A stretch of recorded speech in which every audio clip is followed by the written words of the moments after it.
Arunachal Shiva. Welcome to honest hall.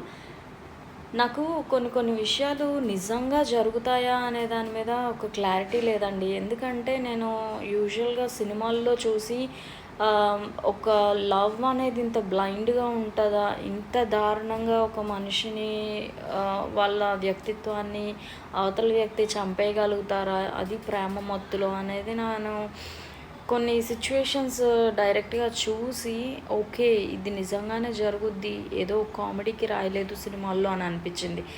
ఏంటి అంటే ఒక అమ్మాయి ఒక అబ్బాయిని గాఢంగా ప్రేమిస్తుంది.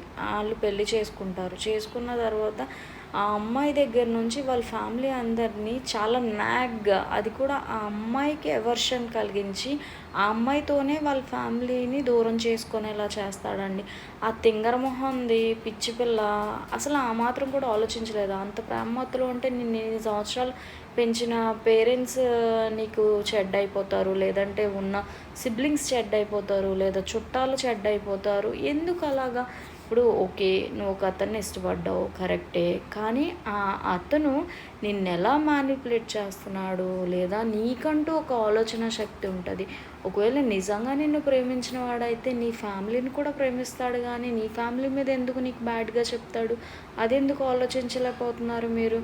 అసలు ఒక వ్యక్తి ఒక మంచి మనిషి అని అనుకున్న వాళ్ళు ప్రతి ఒక్కరి గురించి పాజిటివ్ని ఎతకగలగాలి. అంతేగాని ప్రతి చిన్న విషయం గురించి నెగిటివ్గా మాట్లాడి, లేదా పక్క వ్యక్తి మీద మనకి చెడు అభిప్రాయం వచ్చేలా చేసేవాళ్ళు, వాళ్ళ దగ్గర నుంచి ఒక సర్టెన్ టైంలో ఈవెన్ మీకు కూడా ప్రాబ్లమాటిక్ థింగ్సే వస్తాయి.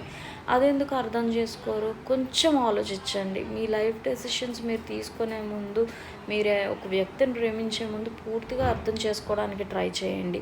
అదే కాకుండా ఒకవేళ నిజంగా ఆ వ్యక్తితో మీరు ఆ రిలేషన్లో ఉండిపోయి దిగి రాలేకపోతే, అది మ్యారేజ్ అయిపోయి ఉంటే కనీసం మీ భావాలను వ్యక్తపరిచే స్వేచ్ఛ అయినా తీసుకోండి. ఎందుకంటే ఇప్పుడు నువ్వు కోల్పోయావంటే దానికంటే దరిద్రమైన విషయం ఇంకోటి ఉండదు, దానికంటే ప్యాథెటిక్ సిచ్యువేషన్ ఇంకొకటి ఉండదు.